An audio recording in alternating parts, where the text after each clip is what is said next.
Marquinhos absent, est-ce que c'est un vrai coup dur pour le Paris Saint-Germain? Ça dit quoi sur les Ardoises? Regardons. Non, ça va aller pour Alicia. Oui, oh oui, oui, oui, oh oui. Bah, tout le monde. Vous faites commencer. Est-ce qu'on peut laisser Alicia Est-ce qu'on peut laisser Alicia J'ai l'impression qu'on est sur aller ses arguments. Non. Regardez vos convictions. Vous allez me dire sur les convictions sur ça, ça va. C'est pas... Charlotte, je commence par vous parce que vous étiez défenseur de métier alors que Benoît était latéral, évidemment, donc un peu moins défenseur. Métier complètement Il était différent. ailier, Benoît, bien sûr, évidemment. Non, mais évidemment, un capitaine absent aussi expérimenté, c'est forcément un coup dur. Mais si on pose la question, c'est à la fois la présence de Beraldo et parce que les années précédentes, Marquinhos, c'était pas la sécu non plus en termes de garantie et de gestion des risques et d'émotions.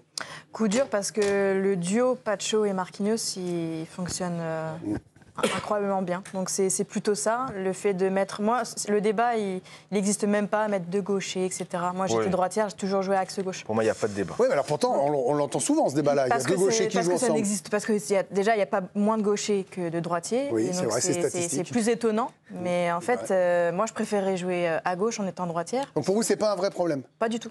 Pas du tout. Parce que voilà, c'est juste une orientation qui est un peu différente. Et le contrôle, à partir du moment où tu te mets sur ton bon pied et que tes pieds opposés, tu as une ouverture, tu peux mettre des passes entre les lignes, vraiment que en diago, et c'est des choses qui sont intéressantes en étant arrière central. Mais après, le fait qu'il y ait Neves, qu'il y ait Vitinha, c'est eux qui relancent finalement. Ils viennent chercher très bas les ballons et c'est eux après qui orientent le jeu. C'est un peu moins différent que Pacho et Marquinhos qui peuvent essayer de faire des ballons un peu plus haut. C'est juste ça la différence. Mais c'est plutôt le duo qui est très complémentaire qui est intéressant. Merci Charlotte. Après sur Benoît, c'est bon, vous êtes deux pauses, Charlotte a tout dit. Si on se pose cette question, c'est que Marquinhos, qui manque un match important, et notamment en Ligue des Champions, c'est un fait rarissime avec le Paris Saint-Germain. On a regardé, on a recensé déjà, c'est 0 match manqué cette saison en Ligue des Champions pour lui. Et regardez, il n'a manqué que, en tout cas, 5 matchs en LDC depuis la saison 2016-2017. Et le dernier match raté de cette envergure, c'était le PSG Bayern, où il n'avait pas été là, le quart de finale retour de C1. Il avait été touché aux adducteurs. Ça, c'est le premier point. Et le deuxième point, quand même, l'expérience. Alors, c'est une équipe qui est quand même très jeune. C'est 103 matchs en Ligue des Champions, c'est le plus haut total de l'effectif parisien. 477 matchs disputés avec le PSG, c'est le plus capé. Le deuxième, c'est Kimpembe, qui va même pas jouer a priori demain, qui est le deuxième joueur le plus capé de l'effectif du PSG, 164 matchs. Et c'est le seul trentenaire du 11 type, du 11 de départ du Paris Saint-Germain. Donc c'est quand même un pilier qui n'est pas là demain. Oui, Vincent. Je vais vous emmener avec moi dans le ravin. On allait y aller un bourrin, un technicien, un relanceur, un agressif. Et puis Charlotte, elle nous met de la poésie là-dedans. Des passes en diagonale, une ouverture de jeu. Derrière, qu'est-ce qu'on dit, nous, par rapport à ça? Alors, si, on peut dire deux choses. D'une part, c'est que si on parle que de Beraldo et pas de choses, c'est d'abord parce que Lucas Hernandez est parvenu à son niveau. Alors et qu'il n'est pas capable encore de disputer un match. Il n'y a pas de doute pour vous, c'est Beraldo qui joue. Ah oui, il l'a préparé, il l'a fait jouer les derniers matchs, il n'y a aucun doute là-dessus. L'autre chose, c'est que quand Marquinhos n'est pas là, vous perdez un joueur, mais vous en perdez presque un et demi. Parce qu'en fait, l'autre à côté est moins bon sans lui quand même. Je trouve que Pacho, peu comme quand ça joue à côté de Ramos, est moins bon quand Marquinhos n'est pas là. Beraldo est moins bon quand Marquinhos n'est pas là. Donc quand ils sont les deux, vous perdez un peu plus qu'un joueur. Voilà, c'est ça. Après, c'est des gars qui ont une immense qualité. Pacho est un joueur de duel formidable et je trouve que Beraldo progresse, etc. Et tout. Et c'est même un bon joueur. C'est un bon joueur de ballon aussi. Même effectivement, avec son pied gauche, il va avoir du mal à trouver Hakimi très haut son côté droit, hein, c'est sûr. Mais en dehors de ça, voilà, ça reste des bons joueurs. Mais vous perdez plus qu'un joueur.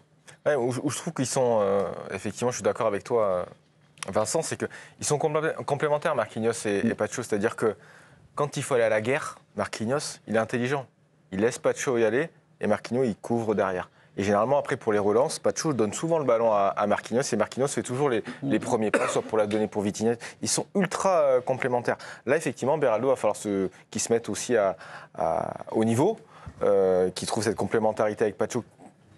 Cette complémentarité, ils l'ont trouvé durant les matchs de championnat, mais effectivement la Champions League c'est un niveau au-dessus. Donc c'est un petit peu le point d'interrogation de cette Champions League. D'ailleurs, je serais pas surpris que du côté d'Aston Villa, ce serait un petit peu la cible. La fameuse cible de Benoît, hein, qui, je le dis, si vous débarquez, il y a toujours un joueur qui est ciblé dans le vestiaire en disant c'est possiblement le maillon faible. Mais en fin de match contre Liverpool, quand rentre Darwin Nunez, c'était Marquinhos la cible. C'était Marquinhos. Et c'est lui qui perd le duel. C'est vrai que c'est lui qui perd le duel. Voilà. Alors attendez, avant de vous donner la parole, Raphaël, parce que là, on a Benoît qui nous parle de cible régulièrement. Puis vous avez été coaché par Unai Emery. Donc Benoît, je vous pose la question. Est-ce que Unai Emery désignait une cible ? Moi, je pense que... Non, c'est pas la question que j'ai posée. Oui, est-ce que Unai Emery, à vos époques... Non, mais quand vous jouiez, est-ce qu'il désignait une cible ? Généralement, il désignait des endroits où il fallait aller. Voilà, clairement. Il y avait, moi souvent, avec Séville, lorsqu'il y avait Kevin Gamero qui allait à 10 000, il allait souvent, il n'allait pas sur Pacho, il allait sur le mec qui allait un petit peu moins vite. Voilà, il n'allait pas au duel, il allait sur le défenseur central qui allait un petit peu moins vite. Je sais qu'aussi Unai Emery le sait très bien et il le travaille énormément en veille de match, les coups de pied arrêtés. Il a dû faire 30 ou 45 minutes de coups de pied arrêtés, je suis certain. Sachant que Luis Enrique a dit... C'est vrai, il l'a plus ou moins dit, il a dit on est plus faible, mais on a voulu un Vitinha, et il a cité Vitinha, alors qu'un joueur d'1m90 ne pourrait pas faire ce que Vitinha fait. Donc on ne peut pas avoir le beurre et l'argent du beurre. Bien sûr, mais je suis certain que Unai Emery a dû travailler ça avec ses joueurs, parce que déjà c'est un perfectionniste sur les coups de pied arrêtés, comme je dis, les coups de pied arrêtés, les remises en touche, etc. Et il sait que... Dans les sorties aériennes, Donnarumma n'est pas non plus à l'aise. C'était mieux contre Liverpool. Oui, mais il n'est pas non plus à l'aise. Il ne domine pas les airs. Donc il sait très bien que c'est aussi un point faible du Paris Saint-Germain. Et Beraldo sera aussi, donc dans les joueurs de champ, le point faible que va cibler Unai Emery. Alors, quel Beraldo on va avoir demain ? Est-ce que, vous avez déjà montré, parce que c'est les montagnes russes lorsqu'il est titulaire, ses notes dans le journal de l'équipe, est-ce que ça va être celui contre Rennes ou Dunkerque, ou est-ce que ça va être celui qui avait été très bon, faut-il quand même le dire, face à l'Olympique de Marseille ? Ça, c'est la première question. Et l'autre interrogation qu'on a, c'est qu'on ne l'a pas vu titulaire en Ligue des Champions cette saison, parce qu'il est entré en cours de jeu contre Liverpool, il avait fait une bonne entrée, mais pour l'instant c'est 0 titularisation en C1, 51 minutes disputées, là où il avait été mauvais sur les 5 premiers matchs qu'il avait joué, notamment la Real Sociedad. Souvenez-vous le match contre Barcelone la saison dernière, vous voyez sa note moyenne la saison passée, elle est catastrophique en C1. Oui, mais juste... assez court. C'est vrai que l'année dernière, c'était un petit peu compliqué, il avait du mal un petit peu à se mettre... Il avait 20 matchs dans les pattes de carrière pro. Il l'avait mis d'entrée. Là, je suis persuadé que... Là, effectivement, on parle sur Beraldo, je dis que ça peut être la cible, etc. Mais il est capable de faire un très gros match parce que malgré tout, on le voit de mieux en mieux dans cette équipe. Moi, je vais parler du remplaçant de Marquinhos pour le brassard, parce que forcément, ce sera Achraf Hakimi qui est élu vice-capitaine. Donc, ce sera lui qui portera le brassard demain. Et c'est aussi un leader. Et ça aussi, c'est important pour l'attitude, pour emmener cette équipe avec lui. Déjà, plusieurs signes qui montrent que le club lui fait particulièrement confiance, c'est cette prolongation, prolongée jusqu'en 2029. Le club qui mise sur lui financièrement, parce qu'il ne faut pas oublier que c'est le 3e joueur le mieux payé de l'effectif derrière Ousmane Dembélé et Marquinhos. Mais c'est surtout sur ce côté leader dont je vous parlais que le club mise, et il correspond exactement à ce que recherche Luis Enrique. Adapta perfectamente a sus características.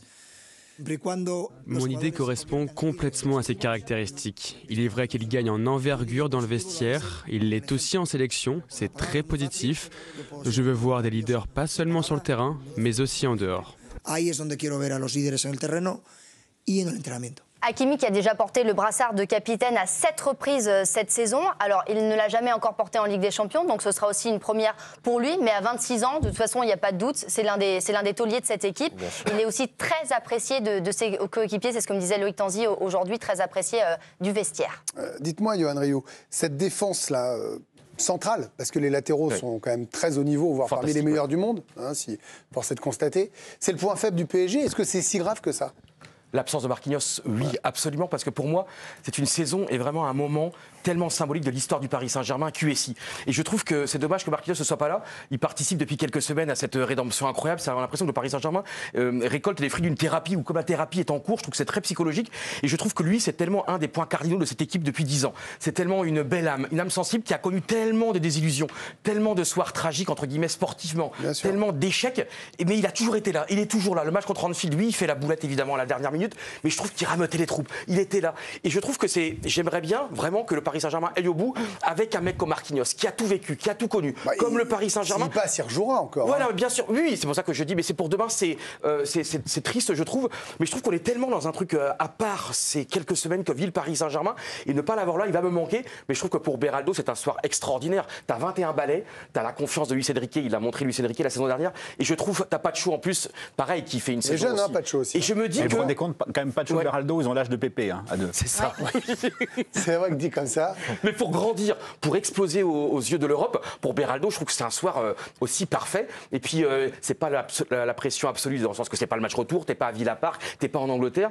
Paris Il a Saint-Germain, été bon quand il est rentré à Liverpool. Il faut saluer il fait une sa très bonne rentrée prolongation. Beraldo quand même. Il a été concentré, hein, Vincent, vous y étiez. Il était Absolument. Et puis bon. il est dangereux tout de suite, de la tête. Il a failli marquer. Et il fait partie de ceux avec Zahir Emery et Doué qui sont très très bien rentrés dans ce match difficile. Oui, c'est vrai. Et puis qui ont changé un peu, qui ont participé à changer le match pendant la prolongation. Bon, on en a dit beaucoup. On en parle.